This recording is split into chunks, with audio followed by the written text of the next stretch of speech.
Қазақ ұлттық өнер университетінде 7-ші халықаралық скрипкашылардың байқауы өтіп жатыр. 7-ші халықаралық скрипкашылар байқауына бас-аяғы 30-ға жуық үміткер қатысуда. Жерлестерімізден бөлек, алыс жақын шет елдерден келген қатысушылар 5 күн бойы өз өнерлерін ортаға салды. Скрипка аспабын жетік меңгерген Достонбек Колумжанов аталмыш жарысқа Өзбекстаннан келіпті. Арнайы музыкалық мектептің табалдырығын 7 жасынан аттаған ол 8 жылдан бері нәзік үнді скрипканы жанына серік етіп келеді. Осы уақыт аралығында музыкант талай дүбірлі додаларда бақ сынап, жүлделі орындардан көрінген. Бұл сайыста да жеңімпаз болуға үмітті. Мой педагог мне посоветовал. Менің ұстазым осы байқауға қатысуымды қалады. Мен бұл ұсынысты бірден қабыл алдым. Сондай-ақ Қазақстанға келіп, осы жарысқа қатысып жатқаныма қуаныштымын. Әділ қазылар алқасына менің өнерім ұнайды деген сенімдемін.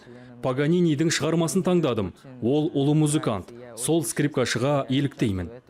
Халықаралық байқаудың қатысушылары Астана, Алматы, Қырғызстан, Ресей, Өзбекстаннан жиналған. Жыл сайын жарыстың деңгейі өсіп келеді. Қойлар талапта қатаң. Жеңімпазға берілетін жүлде қоры да қомақты. Бас жүлде миллион теңге. Бұның енді мән, маңызы өте зор конкурс деп ойлаймын. Бұл конкурс былтырға қарағанда бұның дәрежесі өте жоғары. Неге?